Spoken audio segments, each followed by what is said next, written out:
देखो ये क्वेश्चन बता नहीं दोगे, चलो कर जल्दी से, 2 मिनट ले लो।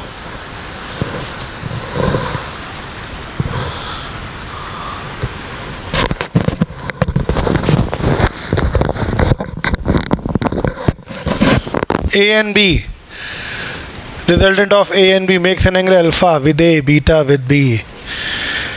A अगर B से ज़्यादा होगा तो अल्फा लेस देन बीटा होगा। Hello guys, I'm Soumya Nayak, first year student from AIMS Gorakhpur. Today I'm here with you to share my experiences when I was in Kanpur and struggling to get a government medical seat.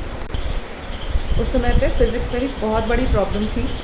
मैं physics के questions देख के डर जाती थी, पर at that time Ashish sir was there to help मी।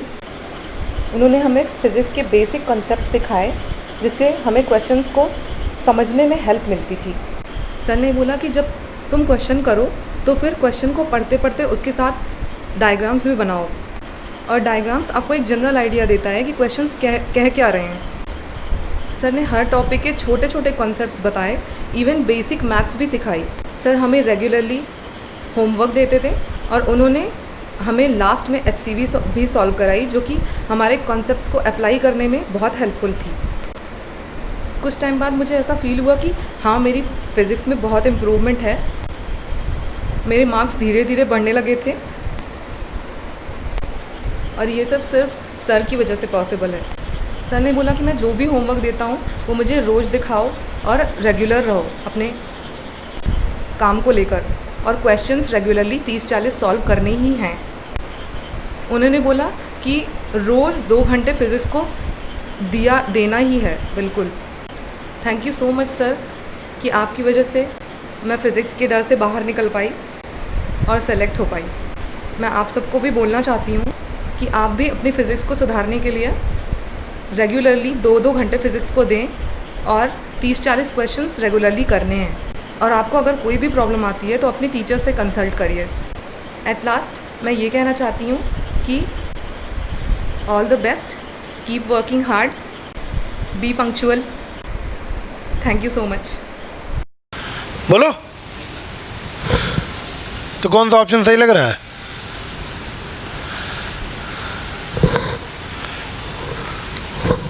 हाँ राठौर साहब, एकदम सही जवाब। अल्फा लेस देन बीटा, अरे तो क्या हमेशा होता है? नहीं, ए और बी पे डिपेंड करता है। दूसरे में अल्फा कम होगा बीटा से अगर ए कम है बी से, नहीं, ए अगर कम होता बी से तो बीटा जो है वो कम होता अल्फा से। अभी बनाया था, डायग्राम बना लो यार, फिर से बना के देख लो। हाँ, तीसरा सही है, अल्फा कम होगा बीटा से, अल्फा जो ए के साथ का एंगल है, जब ए ज़्यादा होगा बी से। बोलो, तो अगर ए ज़्यादा होता है तो उसके साथ वाला एंगल कम होता है, जो वेक्टर ज़्यादा होता है उसके साथ वाला एंगल कम होता है। क्लियर है भैया? समझ गए? तो कौन सा ऑप्शन सही होगा? थर्ड, SCV का क्वेश्चन है ये, SC वर्मा साहब का। क्लियर है सर? समझ में आ गया सबको? चलिए, शीट हो तो ठीक है, क्वेश्चन के वरना स्क्रीनशॉट ले सकते हैं आप। चलिए सर, आइए आगे चलते हैं। सर जी, कुछ छोटे छोटे पॉइंट्स हैं जो तुम्हें याद रखने हैं और तुम्हें धीरे धीरे समझ में भी आ जाएंगे। अभी आगे पढ़ोगे, कंपोनेंट वगैरह पढ़ोगे ना, तो तब तुमको सब समझ में भी आ जाएंगे। फ़िलहाल पॉइंट्स हैं, उनको पॉइंट्स के फॉर्म में दिमाग में रखना। अभी आगे सीखोगे तो डराइव भी कर लोगे, तुम खुद ही कर लोगे, मुझे बताने की ज़रूरत नहीं पड़ेगी। ठीक है, देखो कैसा।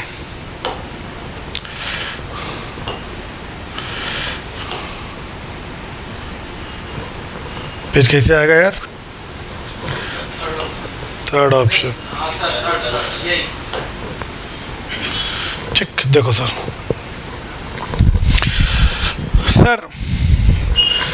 पॉइंट टू रिमेंबर, ये पॉइंट आपको याद रखना। सॉल्व भी कर लेंगे आप, अभी नहीं, 1-2 दिन बाद। ठीक सर, 3 वेक्टर हों,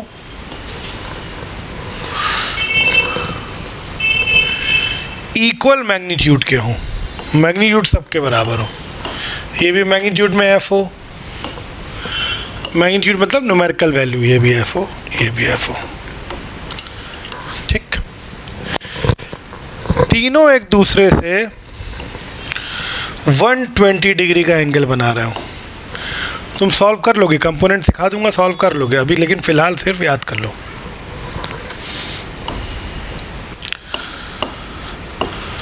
ठीक, तो इन तीनों का रिजल्ट होता है 0। इन तीनों का रिजल्ट कितना होगा? 0। ठीक है सर। वैसे ये शीट में बना हुआ है, वहाँ अंडरलाइन कर लो, वरना स्क्रीनशॉट ले लो सब लोग।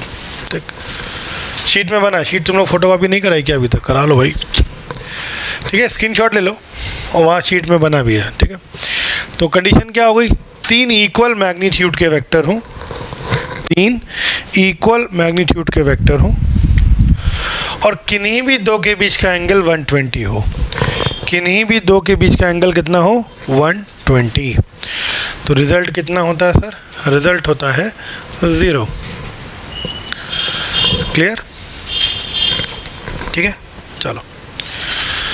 इसके बाद दूसरा पॉइंट जो तुम्हें दिमाग में रखना है, काम आएगा बहुत।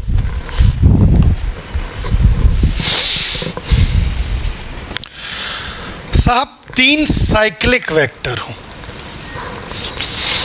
कहोगे 3 क्या, 4 हो, 5 हो। अगर साइक्लिक वेक्टर है, अब कहोगे ये साइक्लिक वेक्टर, ये कौन सा नया नाटक है? साइक्लिक मतलब एक पूरी साइकिल कंप्लीट हो, एक पूरी साइकिल कंप्लीट हो। जैसे ये मान लो 3 वेक्टर हैं, 1 2 3, ये सर साइक्लिक है, ये कोई ट्रायंगल लॉ नहीं है। ये सोचो ट्रायंगल लॉ में तो रिजल्टेंट एक तरफ हेड टू हेड, एक तरफ टेल टू टेल होता है, और ऐसा कोई भी वेक्टर इसमें नहीं है। ये देखो एक तरफ head tail, head tail, head tail. ठीक, साइक्लिक है कैसे? ये देखो साइकिल ऐसे चल रही है, साइकिल ऐसे चल रही है, 4 होते। साइक्लिक हो, भले अलग अलग मैग्नीट्यूड के हों, सेम हो, डजंट मैटर। साइक्लिक है ये। हाँ, साइकिल ऐसे भी हो सकती है यार। कुछ लोग कहते हैं लो सर कैसी बातें कर रहे हो, ये लो ऐसी बात कर दी, आप खुश हो? ठीक है, खुश रहो। ये भी साइकिल है, clockwise anti clockwise doesn't matter. अगर साइक्लिक वेक्टर है तो उनका रिजल्ट 0 होता। ठीक है, ठीक है।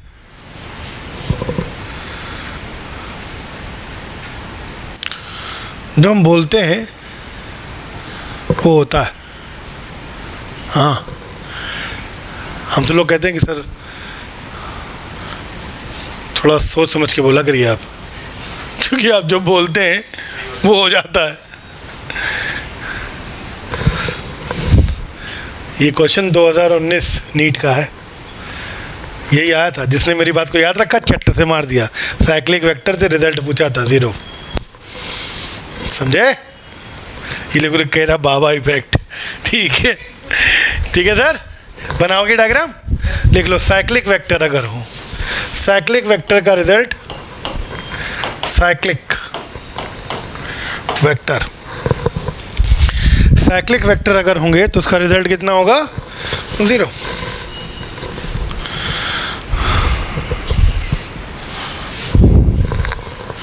चट्ट से आंसर, यस। ठीक है, छोटा सा पॉइंट और देखो, इसी में छोटा सा पॉइंट जो शीट में आपके लिखा है वो भी समझा दूं। शीट में लिखा है 3 इक्वल मैग्नीट्यूड के वेक्टर हो, F इक्वल मैग्नीट्यूड के हैं, और एक इक्विलेटरल ट्रायंगल के अलोंग हो। अगर इक्विलेटरल ट्रायंगल के अलोंग ना भी होते तब भी कोई दिक्कत नहीं है। F F F, तो रिजल्ट कितना होगा तुम वैसे ही बता दो। रिजल्ट कितना होगा? 0। F resultant is 0। क्यों? क्योंकि साइक्लिक है। ठीक, और वैसे भी ये जो रिज़ल्ट है ना, ये भी जो रिज़ल्ट है ना, ये पहले वाला, इसके पहले मैंने 120 डिग्री वाली बात बताई थी, ये वही रिज़ल्ट है। देखो कैसे, मैंने ये तो बताया था 3 वेक्टर हो, किन्हीं भी 2 के बीच का एंगल 120 हो तो रिजल्टेंट 0 होता है, ये बताया था मैंने।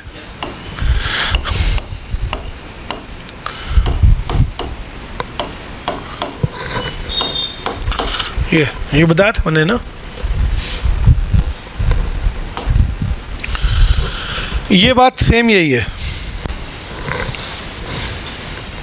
ये बात सेम यही है। अब कहोगे हाँ ये बात वो सेम कैसे, एकदम सेम टू सेम बात लिखी है।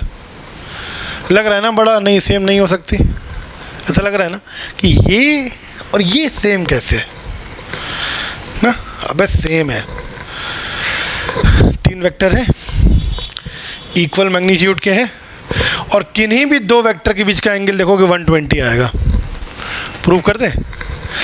तुम लोग कहोगे नहीं सर 60 आएगा, ये भी 60 है सर, ये भी 60 है, कह रहे 120 आएगा। मूर्ख हो तो बक ना मेरे, हाँ ऐसे बढ़ा के देखना पड़ेगा। वेरी गुड, क्योंकि अगर एंगल देखना होता है 2 वेक्टर के बीच का तो वेक्टर या तो हेड टू हेड कंबाइन होना चाहिए या टेल टू टेल। ये मैं सिखा चुका हूँ तुमको। क्या ये एंगल 60 लिया जाएगा इन दोनों के बीच का? नहीं, क्योंकि ये हेड है और ये टेल, तो भैया इसको बढ़ाना पड़ेगा आगे। ये एंगल होगा तो बताओ ये कितना होगा, बोलो। ये पूरा 180 होगा तो ये 120 हो गया, तो इन दोनों के बीच का एंगल 120 है। इसमें देखें, इसको आगे बढ़ाएं, बोलो ये एंगल कितना आएगा? 120 आएगा। किन्हीं में भी देख लो, इसको आगे बढ़ाना पड़ेगा, बताओ एंगल कितना आएगा? 120 आएगा। अब तुम मुझे बताओ किन्हीं भी 2 के बीच का एंगल कितना है? इसके बीच का एंगल कितना है? 120 है। इसके बीच का एंगल कितना है? 120। इसके बीच का एंगल कितना है? 120। बोलो, किन्हीं भी 2 के बीच का एंगल 120 है, तीनों मैग्नीट्यूड में इक्वल हैं, तो रिजल्ट कितना होगा? यही चीज़ तो लिखी है। 3 वेक्टर हैं, इक्वल मैग्नीट्यूड के हैं, किन्हीं भी 2 के बीच का एंगल कितना है? 120 है। बोलो, बताओ सेम बात लिखी कि नहीं लिखी? बोलो भैया, सेम बात लिखी है। तो वही तो मैं कह रहा था, सेम बात है दोनों, बस डायग्राम अलग अलग तरीके से बना दिए गए हैं। ठीक है, तो बनाओगे डायग्राम ये वाला?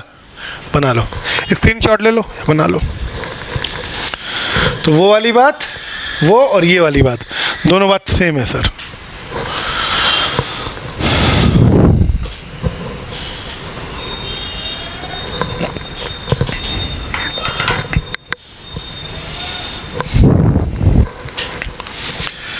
बाबू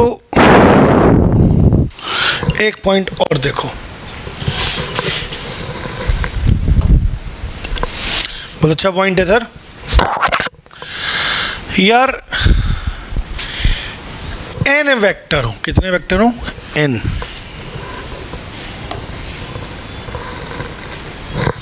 ठीक, इक्वल मैग्नीट्यूड के कैसे हो भैया? इक्वल मैग्नीट्यूड के, ठीक। किन्हीं भी 2 के बीच का एंगल हो 2 पाई by n, 2 pi by n। किन्हीं भी 2 के बीच का एंगल हो 2 पाई बाई n, तो रिजल्टेंट होता है 0, तो रिजल्टेंट होता है 0।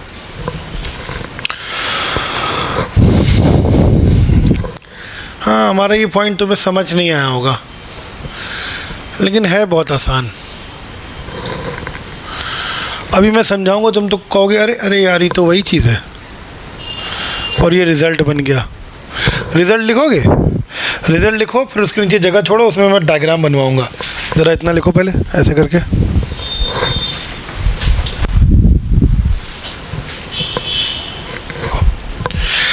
अब n शुरू करते हैं। n वेक्टर है, n इक्वल वेक्टर है, किन्हीं भी 2 के बीच का एंगल 2 पाई बाई n है, तो रिजल्टेंट कितना होता है? 0। ठीक, इसको मैं समझा रहा हूँ तुमको, एलेबरेट कर रहा हूँ थोड़ा सा, ठीक है? ठीक, देखो n मान लो 2 वेक्टर, मान लो n नंबर जो है कितना है 2 है, ठीक। अगर n 2 है तो किन्हीं भी दो के बीच का एंगल 2 पाई बाई n लिखा है। यहाँ n की जगह अगर मैं 2 लिख दूंगा 2 पाई बाई 2, बताओ कितना हो जाएगा? 180 आ जाएगा, 180 आएगा साहब, 180 आएगा। तो यहाँ एक डायग्राम बनाता हूँ इसका, ठीक, और यहाँ रिजल्ट लिख रहा हूँ 0, रिजल्ट 0 ही होना है, रिजल्ट साहब 180 आया। 180 का मतलब इक्वल वेक्टर है, एक ऐसे होगा और एक ऐसे होगा, ये भी 10 है, ये भी 10 है, तुम बताओ रिजल्ट कितना होगा? 0 होगा। दोनों इक्वल वेक्टर अपोजिट डायरेक्शन में, तो रिजल्ट कितना? 0 होगा। बोलो। अच्छा मान लो 3 वेक्टर होते हैं, इनकी जगह 3 लिखा होता तो कितना आता? 2 पाई बाई 3, बताओ कितना हो जाता? अरे डिवाइड करो, 120 हो जाता। यानी 3 वेक्टर है 120 120 के बीच के एंगल का।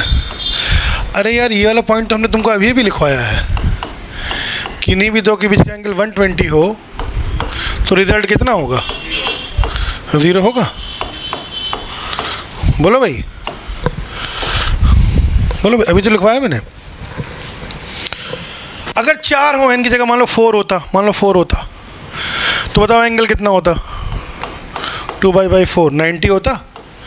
डायग्राम बनाओ, देखो डायग्राम ऐसे आएगा, इधर बना दे रहा हूँ थोड़ा सा, 1 2 3 4, यही तो आएगा, यही तो आएगा। किन्हीं के दो के बीच का एंगल कितना? 90 है, 90 90। बोलो भाई। अब तुम देखना इसका रिजल्ट 0 ही होना है, पता क्यों? देखो ये इसको कैंसिल कर देगा, ये इसको कैंसिल कर देगा, और ये इसको कैंसिल कर देगा। बोलो भैया, तो नेट कितना हो जाएगा? 0। रिजल्ट कितना हो जाएगा? 0। 5 होते तब भी 0 आता, 6 होते तब भी 0 आता। तो ये एक रिजल्ट ही दिमाग में रखो, क्या? n इक्वल मैग्नीट्यूड के, इक्वल ध्यान रखना, इक्वल मैग्नीट्यूड के वेक्टर हो और किन्हीं भी दो के बीच का एंगल कितना हो? 2 पाई बाई n, तो रिजल्ट कितना होता है? 0। क्लियर है भैया? वैसे शीट में लिखा है, अंडरलाइन कर लो, ये लिखना चाहो लिख लो, शीट में लिखा है, लिखवा दूँ? ये डायग्राम बनाओ पहले, ये डायग्राम बनाओ। 5 होंगे तब भी, 6 होंगे तब भी, 7 होंगे तब भी सब में रिजल्ट 0 आएगा। बनाओ डायग्राम।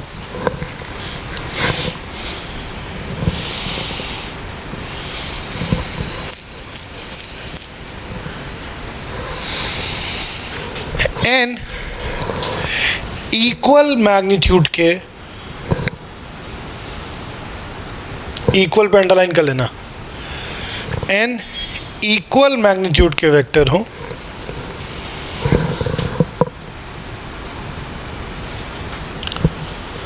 और किन्हीं भी दो वेक्टर के बीच का एंगल, और किन्हीं भी दो वेक्टर के बीच का एंगल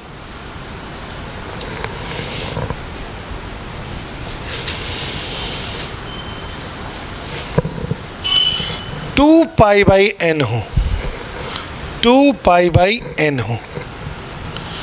किन्हीं भी दो वेक्टर के बीच का एंगल 2 पाई बाई n हो तो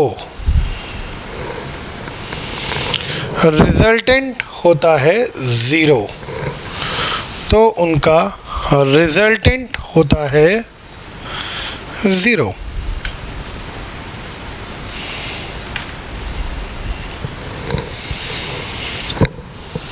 ठीक है बाबू, क्लियर है? समझ गए सर?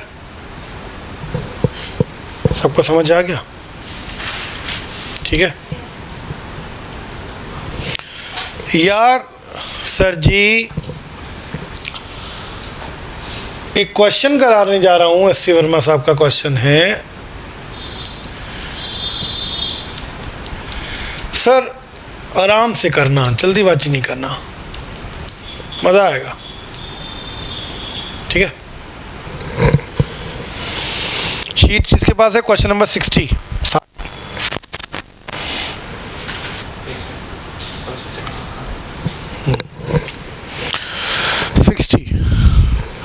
सर देखो ये क्वेश्चन दिख रहा है तुम लोग,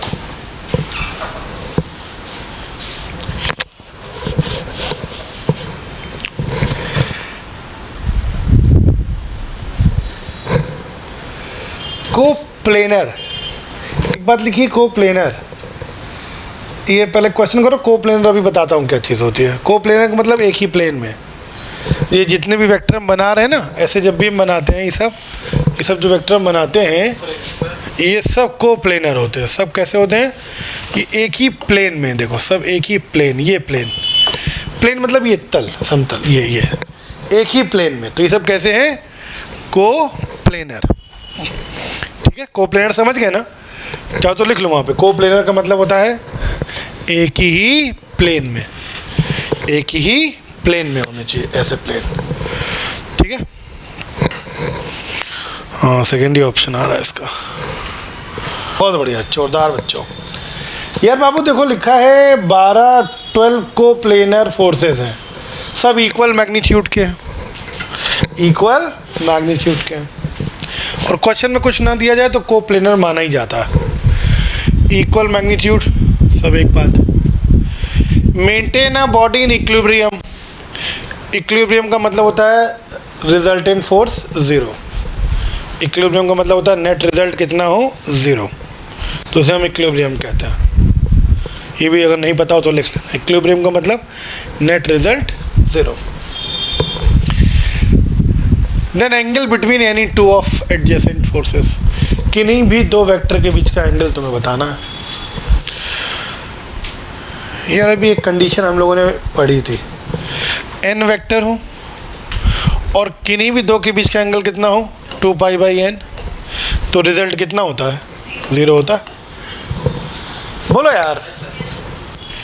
अब इस क्वेश्चन को अगर पढ़ो तो क्वेश्चन में देखो दो चीज़ें दी हैं, n की जगह 12 वेक्टर, कितने वेक्टर, 12, और रिजल्ट कितना दिया है, 0, और पूछा है कि एंगल कितना होगा किन्हीं भी दो के बीच का। और हम जानते हैं 2π/n होगा, हम जानते हैं कितना एंगल होगा, 2π/n। अरे अभी कंडीशन पड़ी ना, n वेक्टर हो, किन्हीं भी दो के बीच का एंगल 2π/n हो, तो रिजल्ट कितना होता है, 0। दो चीज़ें क्वेश्चन में दी हैं, तीसरी पूछी है कि 12 फोर्सेस हैं, रिजल्ट कितना है, 0। बताओ एंगल कितना होगा। क्या नहीं बता पाओगे एंगल कितना होगा? 2π/n की जगह 12 रखे, 2 से ये 6 बार काटे, π/6 या फिर 30 डिग्री आएगा। बोलो भैया, π/6 या फिर 30 डिग्री। क्लियर है सर? समझ गए बच्चा? अगर ये रिजल्ट तुमको ना पता होता तो फिर इस क्वेश्चन में तुम घूम जाते। अगर ये 2π/n वाली बात ना पता होती तो फिर ये क्वेश्चन ना कर पाते। तो हो जाता लेकिन बहुत दिक्कत नहीं होता, तुम्हें 12 बनाने पड़ते, कंपोनेंट करने पड़ते वगैरह वगैरह एक्सेट्रा। ठीक है सर? क्लियर है? चलिए, सब ये एस.सी. वर्मा साहब का क्वेश्चन था, बहुत ज़ोरदार क्वेश्चन था। आइए सर एक दो बातें और करते हो, ये हटा दूँ, ठीक। तो सर जी आइए बात करते हैं, एक दो पॉइंट शीट में और लिखे, मैं वो समझा रहा हूँ तुमको। कहते हैं for the 0 resultant the minimum 2 equal vector are required. एक जगह लिखा है 0 रिजल्टेंट के लिए कम से कम 2 इक्वल वेक्टर चाहिए होते हैं। 0 रिजल्टेंट के लिए कम से कम 2 वेक्टर होने चाहिए। अब भाई ये देखो, हम जो बातें बता रहे हैं ना, ये ऐसा नहीं है कि बहुत हाई फाई बातें बता रहे हैं, अब भाई नॉर्मल बातें बता रहे हैं यार। और क्या, अब एक बॉडी है मान लो, हम कहें एक आदमी इस पर फोर्स लगा रहा है, अबे अगर एक व्यक्ति फोर्स लगाया इस पर, मानो 10 न्यूटन, तो क्या कभी रिजल्ट 0 होगा? अबे कभी नहीं होगा, बॉडी चलने लगेगी। कम से कम 2 लोग लगाएं, अगर बराबर हैं तो कम से कम कितने लोग लगाएं? 2 लोग। ये भी लगाए 10 का, तो 0 पॉसिबल है, वरना 0 पॉसिबल नहीं है। बोलो भैया। तो आप मुझे बताओ, अगर पूछा जाए कि बताओ इक्वल वेक्टर हैं 2, तो कम से कम कितने वेक्टर की ज़रूरत होगी कि रिजल्ट 0 हो? तो 2 की। ये बात वहाँ पे लिखी है, the minimum number of equal vector required for 0 resultant is 2। ठीक। अच्छा तुम्हें बताना, अगर ये इक्वल ना होते, अलग अलग होते, अगर ये सर जी अलग अलग होते, एक होता 10, पता है, अब कम से कम 3 चाहिए, 6, 4, सब अनइक्वल है। अगर अनइक्वल हैं तो कम से कम कितने वेक्टर चाहिए? 3। बोलो भैया। तो minimum number of vector required, unequal vector required for 0 resultant is 3। लिखवा दूं? लिखो, ये डायग्राम भी बना लो। क्लियर है भैया? समझ गए यहाँ तक? तो सर लिखवाऊं? डायग्राम बना लिया तुम लोगों ने? सर डायग्राम बन गया, चलिए लिखिए। कम से कम 2 इक्वल पे अंडरलाइन मारना, कम से कम 2 इक्वल वेक्टर चाहिए होते हैं। इक्वल पे अंडरलाइन करना, 2 इक्वल वेक्टर चाहिए होते हैं फॉर द 0 रिजल्टेंट। कम से कम फॉर द 0 रिजल्टेंट। लिखा?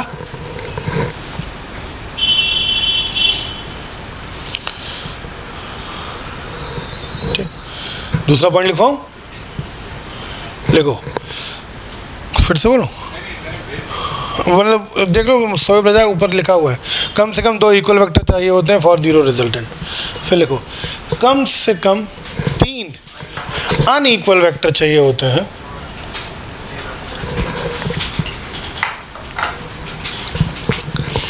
For the 0 resultant.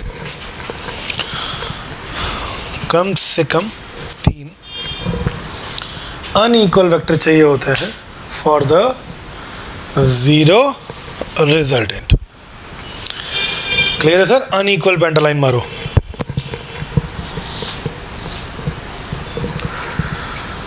समझ गया भैया? क्लियर है?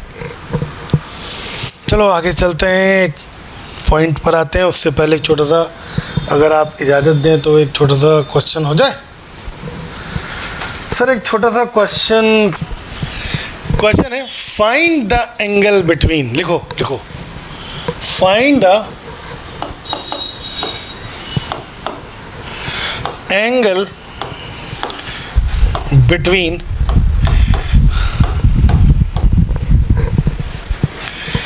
वेक्टर a प्लस b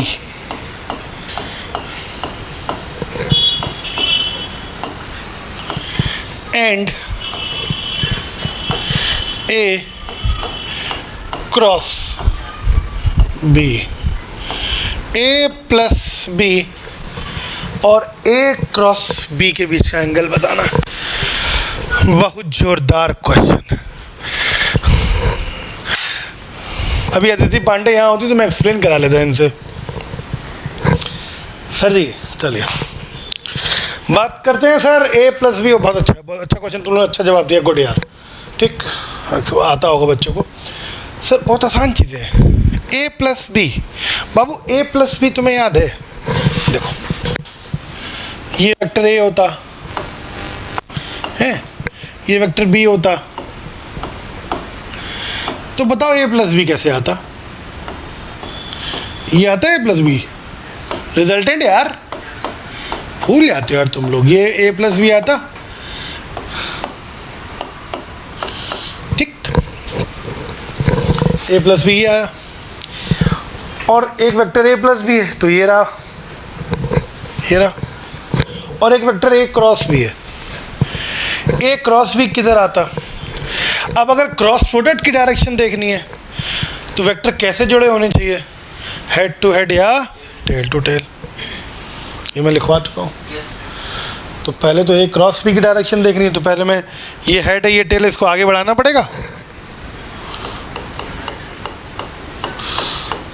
ये ए हो गया, ए क्रॉस बी बोलो। अरे भूल गए कंटाप रूल, क्रॉस प्रोडक्ट की डायरेक्शन सिखाया मैंने भाई आपको। ए क्रॉस बी, ए बी को कंटाप मारेगा तो डायरेक्शन किधर आएगी?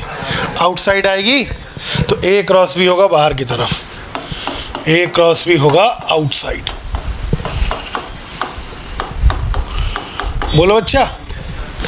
अब तुम मुझे बताओ बच्चा, ए क्रॉस बी बाहर है और ए प्लस बी इसी प्लेन में है। जरा बताओ, इसी प्लेन में और ए क्रॉस बी बाहर है, बताओ कितना एंगल होगा?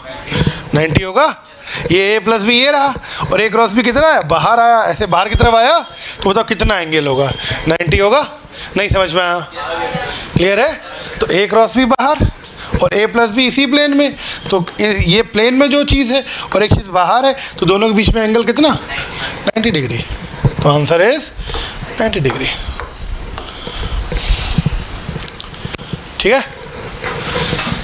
तो ए प्लस बी और ए क्रॉस बी के बीच का एंगल कितना? 90 डिग्री। समझ गया सर? कोई दिक्कत?